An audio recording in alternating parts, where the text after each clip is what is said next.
네, 양기호 성공회대 일본학과 교수 나와 있습니다.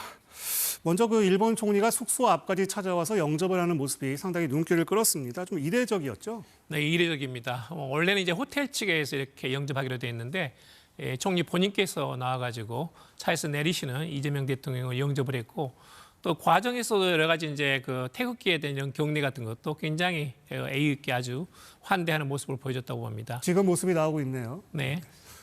맞습니다.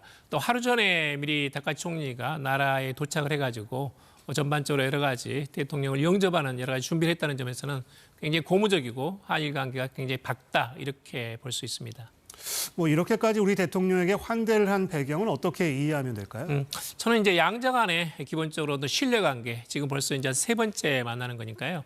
그런 게 완전히 구축되었다라는 걸 보여주는 것이고, 특히 이제 일본 내에서 지금 중일 관계 굉장히 악화돼 있는 데다가 미일 관계에도 동맹 관계도 이등 같지 않거든요. 네. 그런 점에서는 한일 관계는 매우 중요하다.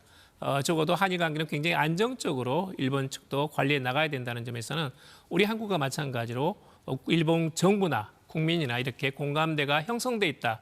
이렇게 볼 수가 있습니다. 네, 이 대통령이 그 한중일 3국의 협력 필요성을 거론했습니다. 어떤 맥락으로 이해가 됩니까? 역시 이제 실용 외교는 이제 한중 관계 또 한일 관계 모두 이제 양호하게 이렇게 관리를 해 나가야 되거든요. 그런 점에서는 한미일 안보 협력 이야기도 나와 있기 때문에 그 부분에 너무 집착하지 말고 또 뿐만 아니라 이런 한중일 간의 소통과 협력도 필요하다라는 점에서는 이재명 대통령께서 균형점을 잘 잡았다.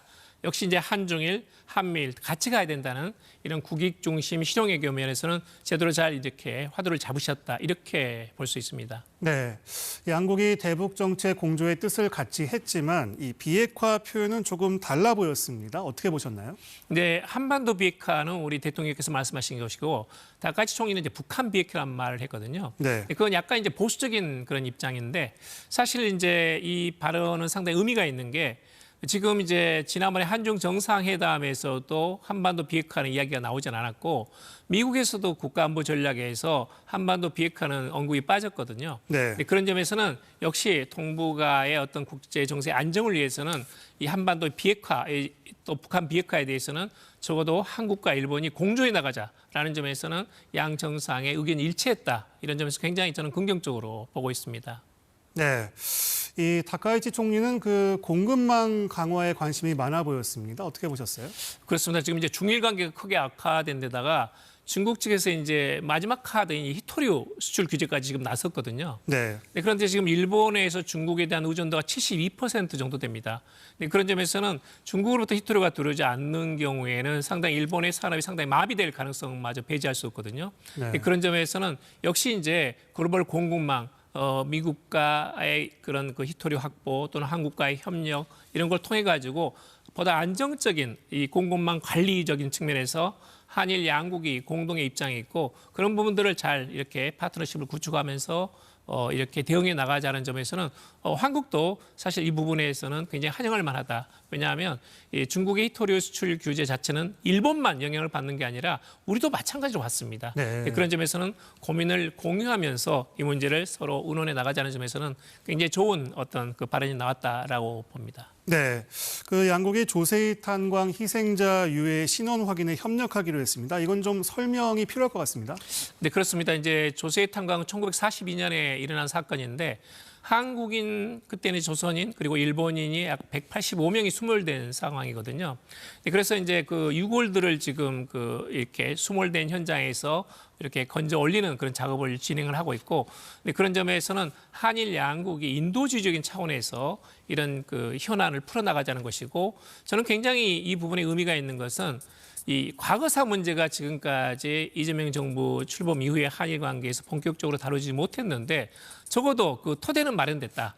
이 조세 탄광이라는 과거사 문제, 강제징용 문제가 앞으로 의제가 될 수 있는 어떤 그 출발점 자체는 만들어졌다라는 점에서는 앞으로 이제 과거사에 대한 일본의 진솔한 진정성 있는 그런 사죄와 반성 이런 것도 기대하고 싶다고 생각합니다. 네.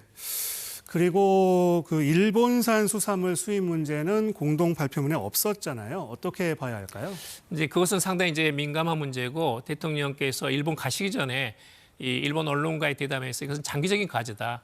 그러니까 우리 국민들에게는 안전한지 몰라도 안심 부분도 확보가 돼야 된다라는 점에서는 이건 당장 한국이 양보할 수 없다라는 걸 이제 분명히 하셨거든요. 네. 네, 그런 점에서는 이 CPTPP 포괄적이고 점진적인 환태평양 경제 동반자 협정인데요. 이 부분도 간접적으로 말씀을 하셨어요. 그럴 경우는 이제 후쿠시마 수산물 개방에 대한 문제가 있기 때문에 전반적으로 포괄적으로 이것을 하나씩 조금씩 풀어나가자는 그런 의미가 그 안에 담겨 있다 이렇게 볼 수가 있습니다. 그렇군요. 이번 정상회담이 특히 주목됐던 부분은 중일 관계가 냉각돼 있는 가운데 열린 정상회담이라는 점도 있었습니다. 그런 맥락에서 볼 때 두 정상이 어떤 대화가 오갔을까요? 적어도 이제 중일 관계가 악화된 것은 상당히 심각한 사태이고 이것은 단기간에 해결 가능성은 매우 낮다 이렇게 봅니다. 네. 그런 점에서는 적어도 5번 이상의 한일 정상 간의 만남이 있었기 때문에 그 과정에서 중국에서 느끼는 어떤 그런 어떤 기대치 이런 부분에 대한 본인의 현장감을 전달하지 않았나 그런 이제 추측은 할 수 있습니다만은 어디까지나 지금은 중일 관계가 너무나 지금 과열돼 있기 때문에 한국이 중재하기는 지금 빠릅니다. 네, 그런 점에서는 이게 약간 냉각되기를 기다려가지고 적절한 시점에 한국이 할 수 있는 역할을 찾아보는 것이 맞고 네. 그런 취지에서 대통령께서도 말씀하신 걸로 그렇게 이해하고 있습니다. 그렇군요. 이번 정상회담은 다카이치 총리의 고향에서 열렸잖아요. 다음 한일 정상회담은 안동에서 열릴까요? 이제 이 셔틀 회담은 한 번은 서울과 도쿄, 한 번은 이제 한국과 일본의 지방에서 열리거든요. 네. 그 가능성은 충분히 있습니다. 지난번엔 부산, 이번에는 이제 일본의 저 나라에서 열렸기 때문에 네. 다음에는 이제 한국에서 안동에서 열린다. 안동 자체도 이제 한국을 대표하는 아주 양반 문화의 전형적인 그런 마을이고요. 네. 그런 점에서는 양국의 문화 또는 지방이라는 그 점에 착목한다면 좋은 그런 장소가 아닐까 그렇게 생각합니다. 네. 끝으로 이번 정상회담 총평을 좀 해주시죠.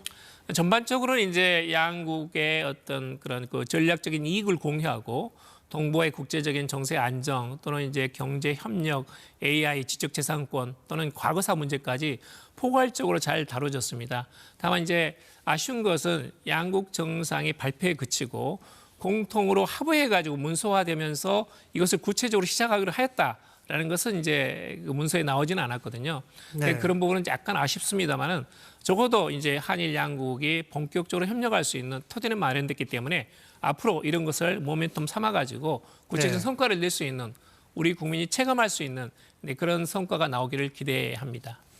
네, 양기호 성공회대 일본학과 교수였습니다. 말씀 잘 들었습니다. 네, 감사합니다.